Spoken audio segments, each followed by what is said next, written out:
በህይወት አለች? ምን እየጠየኩሽን ብቻ መልሽልኝ። እናቴ በህይወት አለች ወይ? እናትሽ አረብ ሀገር እንዴት ነው የሞተችው?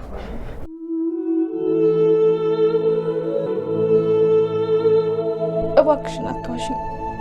እናቴ በህይወት አለች አይደል? አዎ እናትሽ በህይወት አለች። አምላኬ በጣም አመሰግናለሁ። እናቴ በህይወት አለች። ብሌን ከእንጀራ እናቷ ጋር ተጣልታ ከቤት ወጣች። ከዚህ በኋላ እንዳንቺ አይነት እናቴ የለኝም፣ ለልጇ ብላ እኔን የምትጎዳ ልጇን ለማግኘት ብላ እኔን የካደችኝ እናቴ የለኝም። ከዚህ በፊት በተደጋጋሚ ነግሬሽ ነበር። እናቴን በጣም ስናፍቃትና እናቴ ማቀፍ ስናፍቅ እንደነበረ በደንብ ታውቂያለሽ። እንዴት እናቴ በህይወት እንዳለች እያወሽ እናትሽ ሞታለች ብለሽ ነገርሽ? እንዴት አስቻለሽ? ብላ ከእናቷ ጋር ተጣልታ ከቤት ወጣች። የእንጀራ እናቷ በጣም አዘነች። ግን ከዚህ በኋላ ምስጢሩን ተደብቄ መኖር አልችልም፣ እጄ የብሌንና እናቷ ማገናኘት አለብኝ በማለት ወደ ሰላም ቤት መታለች። ሰላምና ብሌን ገነት ሲተያዩ በጣም ነበር የደነገጡት። ከዚህ በፊት ይተዋወቃሉ ይመስለኛል። ምን እንደሚፈጠር መጨረሻው ድራማ ላይ አብረን እናያለን። ሰላም ቤተሰብ እንዴት ናችሁልኝ? እኔ ያለው ፈጣሪ የተመሰገነው። በያላችሁበት ሰላማችሁ ብዝት ትርፍርፍ ይበልልኝ። ለዚህ ቤት አዲስ ሲሆናችሁ ሰብስክራይብ፣ ሼር፣ ላይክ ያደረጋችሁ ቤተሰብ እንድትሆኑ በትህትና እየጠየኩኝ አደራ። ክፍል 10 ተለቋል። ክፍል 10 ላይ እንግዲህ ብሌን እናቷ በህይወት እንዳለች እና ወይዘሮ ገነት እንደዋሸቻት አውቃለች። ሳሚ እንግዲህ ደውሎ እናትሽ በጣም መጥፎ ሴት ናት፣ እናትሽ በህይወት እያለች ነው ሞታለች ያለችሽ የእንጀራ እናትሽ ማለት ነው ብሎ ነግሯታል።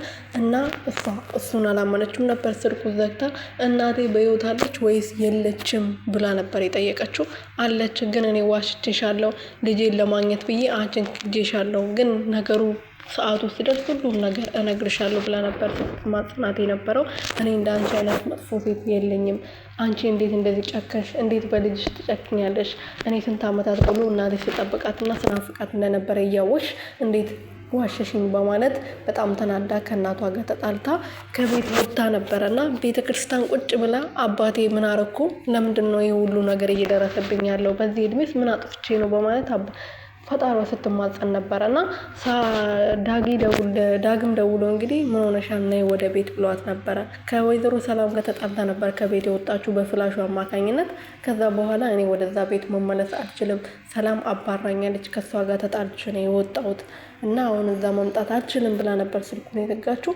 ዳግም ደግሞ በሷ ምክንያት ችግር ውስጥ ስለገባች ሰላምን ተማጽኖላት እባክሽን ከእናቷ ጋር ተጣልታ የምትሄድበት የላትም፣ አሁን ቤተክርስቲያን ቁጭ ብላ እያለቀሰች ነው፣ ደውለሽ እባክሽ ነይ በያት ባላት መሰረት ሰላምን ተስማምታ ለብሌን ደውላ እፈልግሻለሁ አሁን ወደ ቤት ነይ ብላት ነበረና እናቴ ዋሽታኛለች፣ እናቴ እውነተኛ እናቴ በህይወት እያለች ነው ሞታለች ብላ እየነገረችኝ፣ እናቴ እጅ በህይወት አለች፣ ከ40 ሀገር ከ10 ዓመታት በኋላ መታ እዚህ ቃሊቲ አካባቢ እየፈለገችኝ እንደነበረ ሰው ነግሯት ነበር፣ እሱንም እያወቀች ነበር የደበቀችኝ። ስለዚህ ከዚህ በኋላ እንደሱ አይነት እናት የለኝም ብላለች። እንግዲህ ይታረቃሉ ብዬ ተስፋ አደርጋለሁ። ያው ገነትም ፈርዶባታል። ለ18 ዓመታት ስትናፍቅ የነበረውን ልጇን ለማግኘት ነው እንግዲህ ብሌንን የዋሸቻት እንጂ ፈልጋ አልነበረም። ልጇን እናትና ልጅ ለማገናኘት ዝግጁ ሆና ነበረ። በድንገት ሳሚ ሄዶ ሲያስፈራራት ነው እንጂ ማለት ነውና እንግዲህ በመጨረሻም ከዚህ በላይ ብሌንን ማጉዳት አልፈልግም፣ ልጄንም አላገኙትም፣ እሷንም አጥቼ መኖር አልችልም በማለት ሰላምና ብሌንን ለማገናኘት ወደ ሰላም ቤት ሄዳለች ማለት ነው።